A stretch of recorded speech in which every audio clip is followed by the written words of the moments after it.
Hello students, welcome to our YouTube channel MS English Tutorial. I am Vikas sir. Students, in this video today we will read the fourth poem of class 10 CBSE from the first flight book. The poem is How to Tell Wild Animals. How to Tell Wild Animals. It has been written by Caroline Wells. Caroline Wells. Okay. As usual, my friends, first of all we'll know about the poet, then about the poem, then we'll read the poem and explain with complicated word meanings. Okay, so let's begin without wasting any time. So first of all about the poet. So students, Caroline Wells was an American writer and poet. Means Caroline Lynn was American writer and poet. वह एक American writer और poet थे ना. और ये actually जो Carolyn Wells हैं, she actually एक लेडी पोएट हैं. ठीक है. She was born on 18 June 1862 and died on 26 March in 1942 at the age of 80. है ना. उनका जन्म 18 जून 1862 ईस्वी को और उनकी डेथ जो है 26 मार्च 1942 को हुई थी. She was one of the greatest writers of her time. वो अपने ज़माने की एक महान लेखिका थी, इसमें कोई डाउट नहीं है. She wrote a total 170 books. वह 170 किताबें लिखी. She wrote poetry, children's books, novels and magazines. ठीक है. वह पोएट्री लिखी हैं, वो जो है चिल्ड्रेन की बुक्स लिखे हैं, नोवेल्स लिखे हैं और मैगजीन्स भी लिखे हैं. Her important books are the clue, the little women, Dick and Dolly, the story of, है ना, वेटली, अनॉनसेन, एंथोलॉजी एट्सेट्रा एट्सेट्रा. तो ये तो हम लोगों ने जान लिया पोएट के बारे में. और अब जो है हम लोग फ्रेंड्स, हम लोग अब इस पोएम के बारे में हम लोग जानेंगे कि आखिर पोएम में हमें पढ़ना क्या है. तो अबाउट द पोएम के विषय में अगर मैं बात करूं तो देखिए पोएट क्या कहती हैं. How to tell wild animals is a beautiful poem of Carolyn Wells. ये जो है कैरोलिन वेल्स की एक ब्यूटीफुल पोएम है और it is a very humorous poem. ये एक ह्यूमरस पोएम भी है. This poem revolves around the dangerous ways to identify the wild animals. और यह पोएम जो है उन वाइल्ड एनिमल्स को आइडेंटिफाई करने की जो डेंजरस वेज हैं, जो खतरनाक तरीके हैं, उनके चारों ओर रिमूव करती हैं, रिवॉल्व्स होती हैं, मूव करता है. ठीक है. ये poem the poet tries to distinguish one animal from the other in a humorous way. यहाँ जो पोएट जो है कोशिश करते हैं, डिस्टिंगाइज मीन्स रिकॉग्नाइज करने की कोशिश करते हैं एक एनिमल को दूसरे एनिमल से बिल्कुल ह्यूमरस वे में. ठीक है. The poet suggest that it is very risky to be in such a close proximity to these wild animals. है ना. ये पोएट सजेस्ट करती हैं कि ये बहुत ही रिस्की होगा कि आप इन, है ना, वाइल्ड एनिमल्स के नज़दीक अगर आप जाते हैं तो.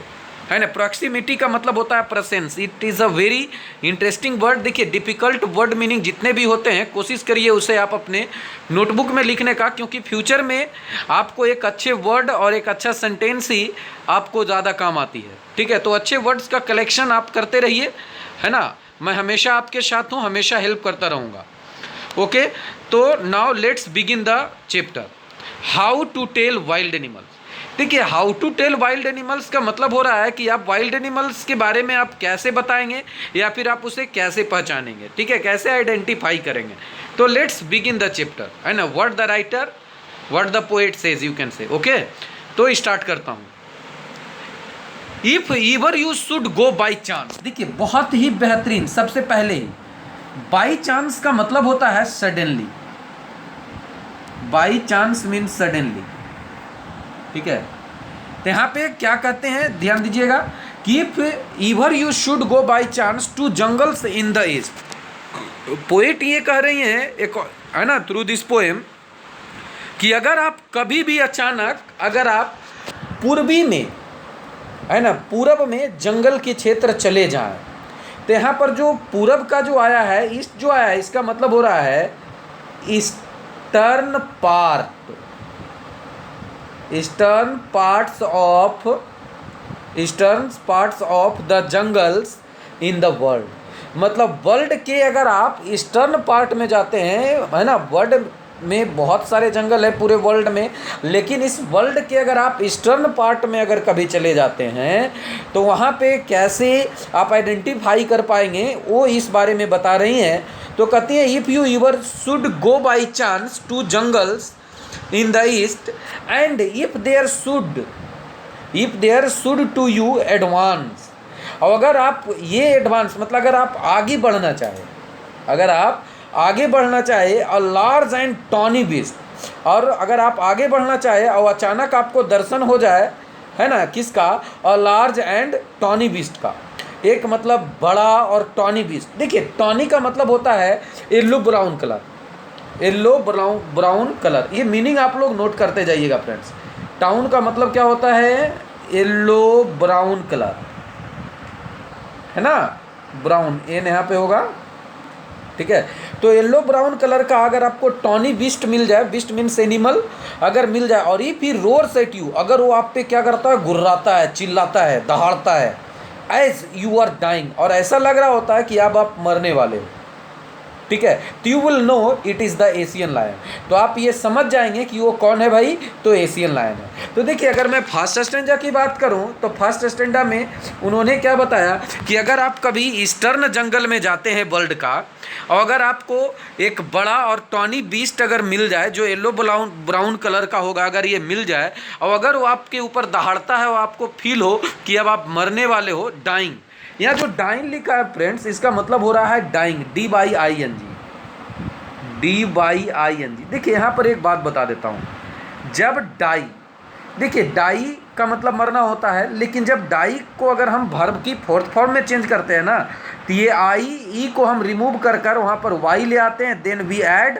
ING, ठीक है, तब वो वर्ब की फोर्थ फॉर्म बनती है, ठीक है। तो यहाँ पे ये पोएट लोगों के पास पोएटिक का स्टाइल होता है, इसलिए देखते हैं वहाँ पे उन्होंने जी को क्या किया है, हटा दिया है, ठीक है, मिसिंग रखा है, वो राइम स्कीम मिलाने के लिए, ठीक है, राइम स्कीम, है ना। देखिए मैं राइम स्कीम का डिस्कशन बार बार इसलिए नहीं करता हूँ क्योंकि उतना इंपॉर्टेंट अभी फिलहाल नहीं है। जैसे राइम स्कीम होता है, जो वर्ड का लास्ट लेटर होता है ना उसके साउंड, ठीक है, और उसके निचला जो सेंटेंस होता है उसके साउंड में मिलता है। जैसे यहाँ पर देखिए, यहाँ है चांस, यहाँ है ईस्ट, और उसके बाद फिर एडवांस। देखिए यहाँ भी एडवांस, चांस और एडवांस मिल रहा है, लेकिन ईस्ट और बीस्ट मिल रहा है, फिर डाइंग एंड लाइन, डाइन और लाइन, तो ये मिल रहा है, ठीक है।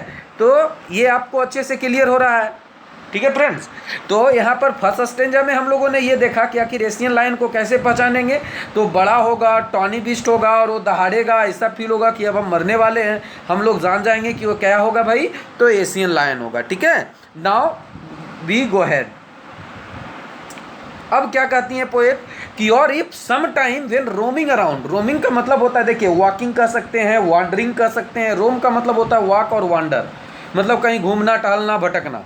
अब अगर आप कभी इस तरीके से कर रहे हैं और noble wild beast greets you, और एक नोबल मतलब राजकीय कह सकते हो आप, रॉयल बोल सकते हो उसको, अगर रॉयल बीस्ट आपका ग्रीट करता है, आपको वेलकम करता है, ठीक है, with black stripes on a yellow ground, और येलो ग्राउंड पे ब्लैक स्ट्राइप्स, मतलब क्या होगा कि वैसा जानवर मिले जिसका स्किन का कलर जो होगा वो येलो होगा, लेकिन उसमें ब्लैक स्ट्राइप्स होंगे। स्ट्राइप्स का मतलब धब्बा कह सकते हो, ठीक है, स्पॉट्स होंगे, ब्लैक स्पॉट्स अगर होंगे येलो ग्राउंड पे, येलो स्किन पे, और you just notice if he eats you, और ये नोटिस करिए कि वो आपको खा जाएगा, है ना। तो this simply rule may help you learn the Bengal tiger to discern. Discern का मतलब होता है आइडेंटिफाई,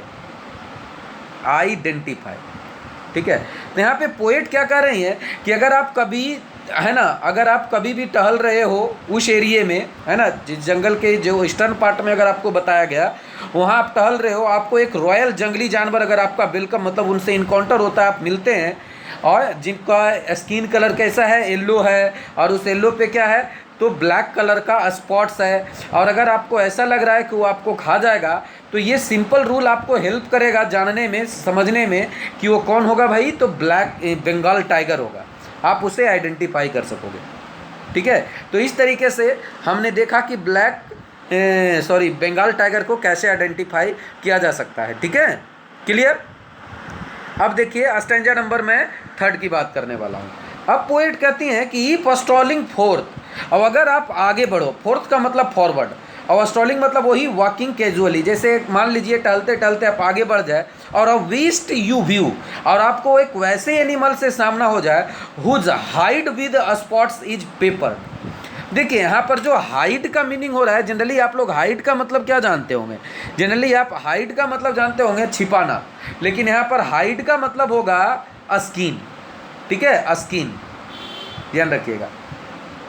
वैसे जानवर से आपका सामना हो जाए जिसका स्किन क्या हो, विथ स्पॉट्स इज पेपर्ड, मतलब जो उसके स्पॉट्स होंगे, उस पे जो धब्बे होंगे, है ना, मतलब पूरा का पूरा कवर होगा, स्पॉट से ही कवर होगा, ठीक है, मतलब उसकी स्किन जो है ना, स्किन पूरा किस चीज़ से कवर्ड होगा, पेपर्ड मीन्स कवर्ड होता है माय फ्रेंड, ठीक है, पूरी तरीके से कवर्ड होगा, किस चीज़ से, तो स्पॉट से, मतलब धब्बों से, है ना, कवर्ड होगा। As soon as he has left on you, और ज्यों ही, जैसे ही, है ना, जैसे ही ऐसा लगेगा कि वो आप पर कूदा है, तो you will know it is the leopard, तो आप समझ जाएंगे कि वो कौन है भाई, तो लिपर्ड है, तेंदुआ है। It'll do no good to roar with pain, है ना, फिर आप दर्द से चिल्ला भी नहीं पाओगे, है ना, तो इस तरीके से वो बोल रहे हैं टू रोर विद पेन। कहने का मतलब होता है फ्रेंड्स कि वो अगर आप पे एक छलांग लगाता है, कूदता है, और वो ही विल ओनली लेप एंड, है ना, लेप एंड लेप अगेन, यहाँ पर लीप लीप होना चाहिए, उन्होंने लेप लिखा है, मतलब कूदना होता है उसका मतलब, ठीक है। अब अगर वो कूद ही रहा होता है बार बार, तो आप समझ जाएंगे कि लियोपर्ड, मतलब लियोपर्ड की ये हैबिट होती है लीप करना, जंप करना, ठीक है, तो आप ये अच्छे से समझ जाएंगे, ठीक है। तो आपको ये क्लियर हो रहा होगा, अच्छे से समझ में आ रही है। अगर डाउट रहता है तो ज़रूर आप, है ना, इसको आप पूछिए, है ना, कमेंट बॉक्स में अपना क्वेश्चन डालिए, you can directly call me, no problem. तो इस तरीके से हम लोगों ने थर्ड स्टैंजा को भी देख लिया कि आखिर हम लोग लियोपोर्ड को कैसे पहचानेंगे, ठीक है। अब मैं लेने वाला हूँ स्टैंजा नंबर 4, देखिए क्या कहते हैं पोएट आगे।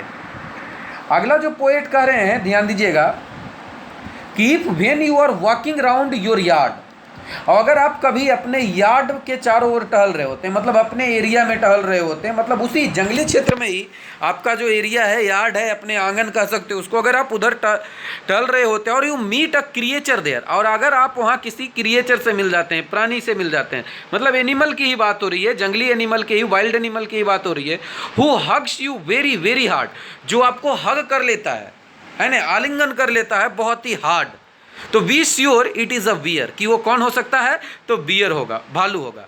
If you have any doubts, अगर आपको कोई डाउट्स हो तो आई गेस, तो मुझे ऐसा लगता है he will give you just one more caress, है ना, तो ऐसा लगेगा कि वो आपको मोर केयरस, यहाँ पर केयरस का मतलब हो रहा है जेंटल और लविंग टच, कि वो आपको जेंटल और लविंग टच देगा, ठीक है। तो आप समझ जाओगे कि वो कौन होगा भाई, तो बियर होगा, भालू होगा, ठीक है। दो to distinguish beasts of prey, अब अगर आप वैसे एनिमल को पहचानना चाहे, बीस्ट ऑफ प्रे वाले एनिमल को पहचानना चाहिए। देखिए बीस्ट ऑफ प्रे का मतलब होता है माय फ्रेंड्स, है ना, कि hunts other animals for food, मतलब कि मतलब वो एनिमल ही है लेकिन दूसरे एनिमल का क्या करता है, शिकार करता है, क्या करने के लिए, तो अपने भोजन के लिए।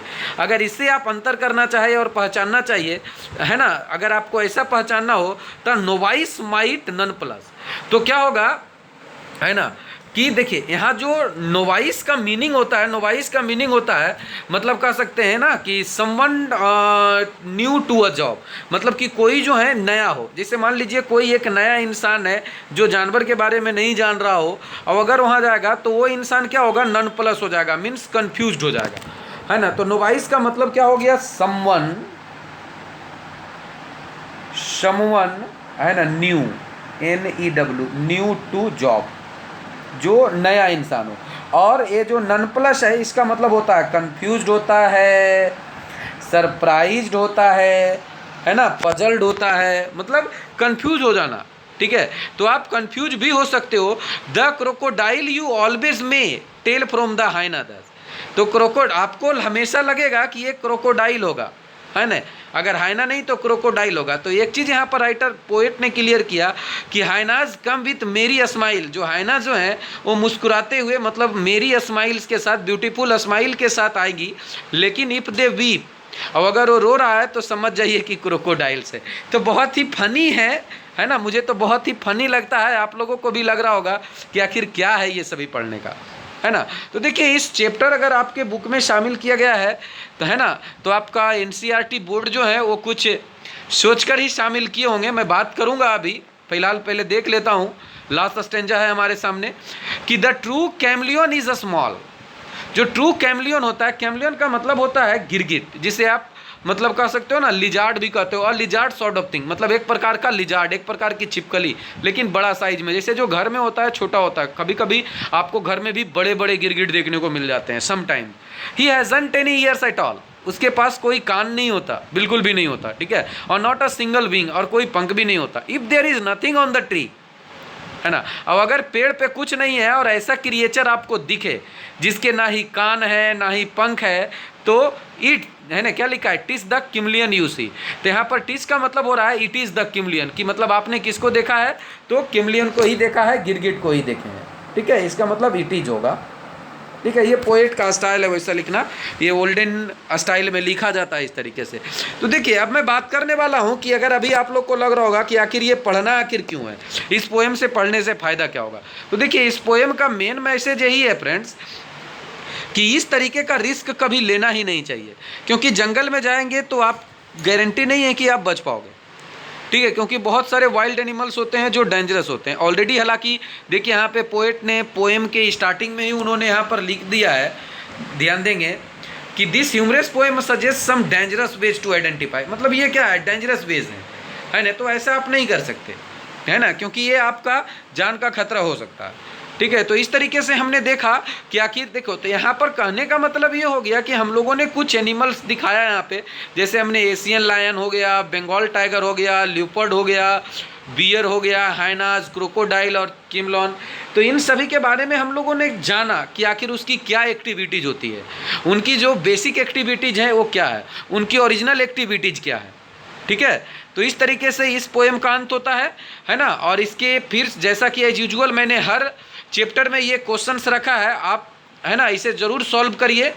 जैसे स्टैंजा पहले तो एक्सट्रैक्ट बाय एक्सट्रैक्ट क्वेश्चन है, जैसे देखिए, है ना, स्टैंजा नंबर फर्स्ट है, उसमें भी 4 क्वेश्चंस दिए हुए हैं, फिर स्टैंजा नंबर सेकंड है, इसमें भी 4 क्वेश्चंस हैं, and the stanza number third it has also 4 questions, then stanza number 4 it has also 4 questions, and stanza number 5 it has also 4 questions, and stanza number 6 it has also 4 questions, and then short answer question, and then long answer question.